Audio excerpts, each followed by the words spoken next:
ओम शांति। आज हम 16 जून 77 की अव्यक्तवाणी सुनते हैं। आज की वाणी का सार है, एक ही पढ़ाई द्वारा नंबरवार पूज्य पद पाने का गुह्य रहस्य। सृष्टि के आधार मूर्त विश्व परिवर्तक आत्माओं प्रति बाप दादा के उच्चारे हुए महावाक्य।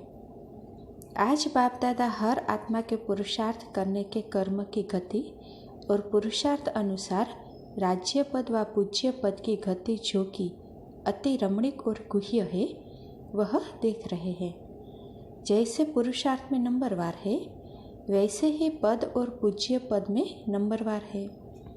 जो नंबर 1 श्रेष्ठ पुरुषार्थी है उन्हीं का राज्य पद और पूज्य पद अति श्रेष्ठ और गुह्य रहस्य भरा है। पूज्य तो सब बनते हैं, सृष्टि के लिए सब पुरुषार्थी आत्माएं परम पूज्य है। अष्टरत्न है व 108 की माला है व 16,000 की माला है व 9 लाख प्रजापद वाले हैं, लेकिन सभी कोई न कोई रूप में पूज्य अवश्य बनते हैं। अब तक भी अनेक अनगिनत शालिग्राम बनाकर पूजा करते हैं, लेकिन अनेक शालिग्राम रूप की पूजा और विशेष इष्ट देव के मंदिर रूप की पूजा, उसमें अंतर कितना होता है उसको जानते हो ना। शालिग्राम रूप में अनेकों की पूजा होती है और अष्ट देव के रूप में नामी ग्रामी कोई कोई आत्मा की पूजा होती है। 16,000 की माला कभी कभी सुमिरन करते हैं, 108 की माला अनेक बार सुमिरन करते हैं और अष्ट रत्नों को व अष्ट देवों को व देवियों को बाप के समान सदा अपने दिल में याद रखते हैं। इतना अंतर क्यों हुआ? बाप दादा तो सर्व बच्चों को एक ही पढ़ाई, एक ही लक्ष्य, मनुष्य से देवता व विजयी रत्न बनने का देते हैं। फिर भी पूजन में इतना अंतर क्यों? कोई की डबल पूजा अर्थात शालिग्राम रूप में भी और देवी या देवताओं के रूप में भी, कोई की सिर्फ शालिग्राम रूप में माला के मणके के रूप में पूजा होती है। इसका भी क्या रहस्य है? मुख्य कारण है आत्मा अभिमानी बनने का लक्ष्य व आत्मिक रूप में स्थित रहने का पुरुषार्थ। हर ब्राह्मण आत्मा जन्म से ही करते हैं। ऐसा कोई भी ब्राह्मण नहीं होगा जो आत्मा अभिमानी बनने का पुरुषार्थ न हो, लेकिन निरंतर आत्मा अभिमानी जिससे कर्मेंद्रियों के ऊपर विजय हो जाए, हर एक कर्मेंद्रिया सतोप्रधान स्वच्छ हो जाए, इस सब्जेक्ट में अर्थात देह के पुराने संस्कार और संबंध से संपूर्ण मर्जीवा हो जाए, इस पुरुषार्थ में नंबर बनते हैं। कोई पुरुषार्थी के कर्म इंद्रियों पर विजय हो जाती है अर्थात कर्मेंद्रिया जीत बन जाते हैं, और कोई कोई आँख के धोखे में, मुख द्वारा अनेक रस लेने के धोखे, इसी प्रकार कोई न कोई कर्मेंद्रिया के धोखे में आ जाते हैं अर्थात संपूर्ण निर्विकारी सर्व इंद्रिय जीत नहीं बन पाते। इसी कारण ऐसे कर्म इंद्रिय पर हार खाने वाले कमजोर पुरुषार्थियों की ऊंच से ऊंच बाप के बच्चे बनने के कारण, ऊंच बाप के संग के कारण, पढ़ाई और पालना के कारण, विश्व के अंदर श्रेष्ठ आत्माएं होने के कारण आत्मा अर्थात शालिग्राम रूप में पूजे जाते हैं, लेकिन सर्व कर्मेंद्रिया जीत न होने के कारण साकार रूप में देवी और देवता के रूप में पूजा नहीं होती। संपूर्ण पवित्र न बनने के कारण संपूर्ण निर्विकारी महिमा योग्य देवी या देवता रूप की पूजा नहीं होती है। सदा बाप दादा के दिल तख्त नशे न बनने के कारण व सदा दिल में एक दिल लेने वाले बाप की याद व सदा दिल पर दिल वाला की याद नहीं रहती। इसलिए भक्त आत्माएं भी अष्ट देव के रूप में दिल में नहीं समाती है। निरंतर याद नहीं तो सदा काल का मंदिर रूप में यादगार भी नहीं, तो फर्क पड़ गया ना। सिंगल पूजा और डबल पूजा में कितना अंतर रहा। वह प्रजा का पूजन रूप और वह राज्य पद प्राप्त करने वाला पूजा का रूप, इसमें भी अंतर है। विशेष देवताओं का हर कर्म का पूजन होता है और कोई कोई देवताओं का रोज पूजन होता है, परंतु हर कर्म में नहीं। कोई कोई का पूजन विशेष निश्चित दिनों पर होता है इसका भी रहस्य है। अपने आप से पूछो कि हम कौन से पूज्य बनते हैं। अगर कोई भी सब्जेक्ट में विजय नहीं बनते तो जैसे खंडित मूर्ति का पूजन नहीं होता, पूज्य से साधारण पत्थर बन जाता, कोई मूल्य नहीं रहता, ऐसे अगर कोई भी सब्जेक्ट में संपूर्ण विजय नहीं बनते तो परम पूज्य नहीं बन सकते। पूज्य बनेंगे और गायन योग्य बनेंगे। गायन योग्य क्यों बनते? क्योंकि बाप के बच्चे बनने के कारण, बाप के साथ साथ पाठ बजाने के कारण, बाप की महिमा के गुणगान करने के कारण, यथाशक्ति त्याग करने के कारण व यथाशक्ति याद में रहने के कारण बनती है। और पूजन का रहस्य है, एक पवित्रता के कारण पूजा है, दूसरा श्रेष्ठ आत्माओं के सर्वशक्तिवान बाप द्वारा जो शक्तियों की धारणा की है, उन शक्तियों के भी भिन्न रूप से यादगार रूप में पूजा होती है। जिस आत्माओं ने विद्या अर्थात ज्ञान धारण करने की शक्ति संपूर्ण रूप में धारण की है, तो ज्ञान अर्थात नॉलेज की शक्ति का यादगार सरस्वती के रूप में है। संहार करने की शक्ति का यादगार दुर्गा के रूप में है। ज्ञान धन देने वाली महादानी का सर्व खजानों के धन को देने वाली लक्ष्मी के रूप में पूजे जाते हैं। हर विघ्न पर विजय प्राप्त करने का यादगार विघ्न विनाशक रूप में पूजा जाता है। मायाजीत अर्थात माया के विकराल रूप को भी सहज और सरल बनाने की शक्ति का पूजन महावीर के रूप में है। तो श्रेष्ठ आत्माओं की हर शक्ति और श्रेष्ठ कर्म का भी पूजन होता है। शक्तियों का पूजन हर देवी देवता की पूजा के रूप में दिखाया हुआ है। तो ऐसे पूज्य जिन्हों के हर श्रेष्ठ कर्म और शक्तियों का पूजन है, उसको कहा जाता है परम पूज्य। तो सदा अपने को संपूर्ण बनाओ। चेक करो कि खंडित मूर्ति हूँ व पूज्य मूर्ति हूँ। गायन है संपूर्ण निर्विकारी व 16 कला संपन्न। सिर्फ निर्विकारी बने हो या संपूर्ण निर्विकारी बने हो। अखंड योग है व खंडन होता है। अचल है व हलचल है। बाप क्या चाहते हैं? हर आत्मा बाप समान संपूर्ण बने। और बच्चे भी चाहते सब है, लेकिन करते कोई कोई है, इसीलिए नंबर बन जाते हैं। अच्छा, सुनते तो बहुत हो, सुनना और करना इसको समान बनाओ। समझा क्या करना है?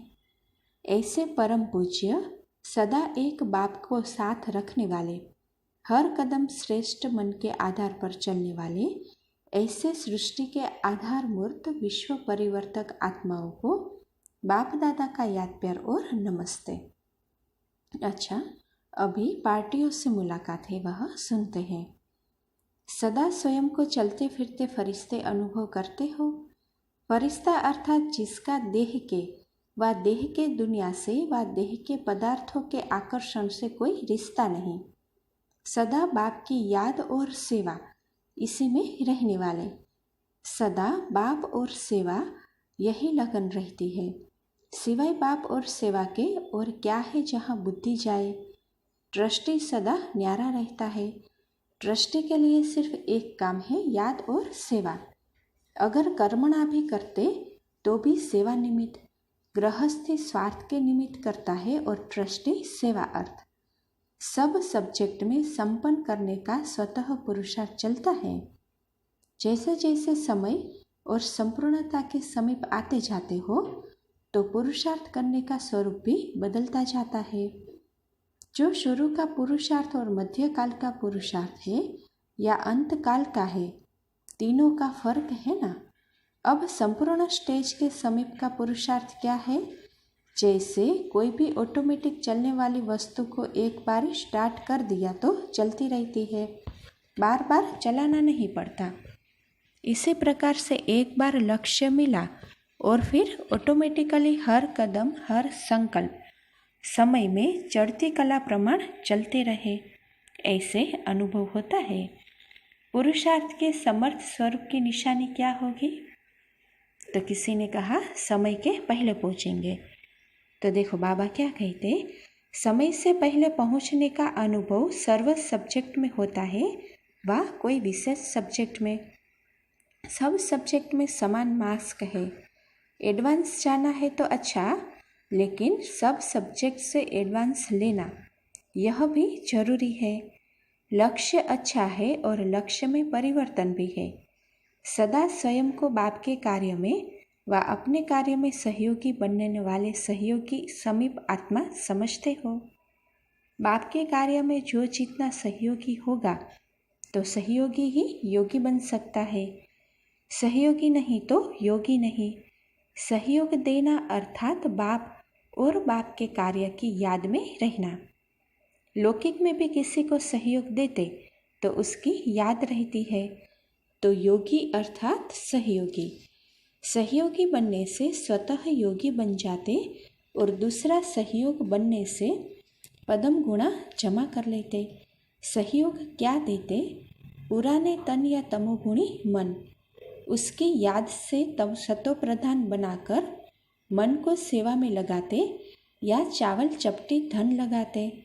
और क्या लगाते? तन मन धन तीनों से सहयोगी बनना अर्थात योगी बनना। गीत गाते हो ना, जहाँ तन जाएगा धन भी वहाँ ही लगाएंगे। तो यह निरंतर योगी बनने का सहज साधन है, क्योंकि सहयोगी बनने से सहज योग के रिटर्न मिलने से योग सहज हो जाता। तो हर संकल्प में बाप के व अपने कर्म के सहयोगी बनो। हर कर्म सेवा में, कर्म में सहयोगी बनने से व्यर्थ खत्म हो जाएगा, क्योंकि बाप का कार्य समर्थ है। ऐसा सहयोगी तीव्र पुरुषार्थी ऑटोमेटिक हो जाता है। सदा अपने को निश्चय बुद्धि, निश्चिंत आत्मा अनुभव करते हो। जो निश्चय बुद्धि होगा वह निश्चिंत होगा। किसी प्रकार का चिंतन व चिंता नहीं होगी। क्या हुआ, क्यों हुआ, ऐसे नहीं होता, यह व्यर्थ चिंतन है। निश्चय बुद्धि निश्चिंत और व्यर्थ चिंतन नहीं करेगा। सदा स्वचिंतन में रहने वाले स्वस्थिति में रहने से परिस्थिति पर विजय प्राप्त करते हैं। दूसरे तरफ से आई हुई परिस्थिति को स्वीकार क्यों करते? परिस्थिति को किनारा करो तो स्वचिंतन में रहेंगे, और जो स्वचिंतन में स्थित रहता वह सदा सुख के सागर में समाया हुआ रहता। सुख के सागर में समाये हुए हो। जब बाप सुख का सागर है तो बच्चे मास्टर सुख के सागर हुए। संकल्प में भी दुख की लहर आती है कि सदा सुखी रहते हो। सुख के सागर के मास्टर, उसमें दुख हो ही नहीं सकता। अगर दुख आता तो मास्टर दुख के सागर अर्थात रावण आँख से भी जाता, कान से भी आता, मुख से भी आता। सर्वशक्तिमान के आगे रावण आ नहीं सकता। बाप की याद सबसे बड़े से बड़ी सेफ्टी है। जो माया व विघ्नों से कभी धोखा नहीं खाता वह सदा ऐसे दिखाई देगा जैसे इस दुनिया से न्यारा और प्यारा है। तो कमल पुष्प समान रहते हो कि कीचड़ के छींटे पड़ जाते। अगर श्रीमत पर हर कदम उठाए तो सदा कमल पुष्प समान रहेंगे। मनमत मिक्स होने से सदा कमल समान नहीं रह सकते। संसार सागर की कोई लहर का प्रभाव पड़ना अर्थात पानी के छींटे पड़ना। सदैव संगम युग का श्रेष्ठ खजाना अतीन्द्रिय सुख है।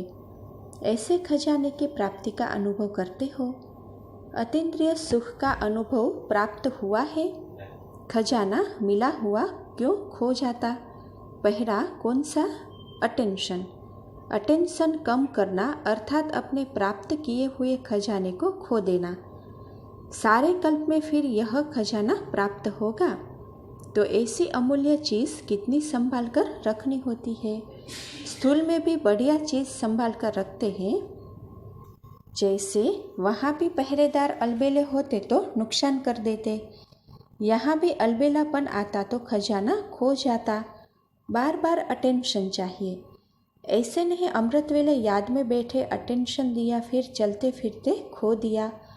अमृत वेले अटेंशन देते और समझते सब कुछ कर लिया, लेकिन चलते फिरते भी अटेंशन देना है। अतीन्द्रिय सुख का अनुभव अभी नहीं किया तो कभी नहीं करेंगे। 5000 वर्ष के हिसाब से यह कितना श्रेष्ठ समय है।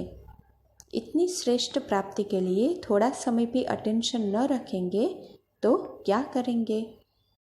कर्म और योग दोनों साथ साथ चाहिए। योग माना है याद का अटेंशन। जैसे कर्म नहीं छोड़ते वैसे याद भी न छूटे, इसको कहा जाता है कर्मयोगी। पांडवों की जो विशेषता गाई हुई है वह जानते हो। पांडवों के विजय का मुख्य आधार एक बाप दूसरा न कोई। पांडवों का संसार बाप था। यह किसका यादगार है? आपका यादगार हर कल्प गाया जाता है, तो ऐसे अनुभव होता है। संसार ही बाप है, जहाँ देखो वहाँ बाप ही नजर आता है। संसार में संबंध और संपत्ति होती तो संबंध भी बाप में है और संपत्ति भी बाप में है, और बाकी कुछ रह गया है। पांडव अर्थात जिसका संसार ही बाप है, ऐसे पांडव हर कार्य में बिजी होंगे ही। होंगे या नहीं यह सवाल नहीं उठ सकता। कर्म करने के पहले संकल्प उठता है, होगा या नहीं होगा, कि हुआ ही बड़ा है यह निश्चय है। पांडवों को पहले ही निश्चय होता हमारी जीत है, क्योंकि सर्वशक्तिवान साथ है। पांडव अर्थात सदा विजय रत्न। विजय रत्न ही बाप को प्रिय लगते हैं। अच्छा, ओम शांति।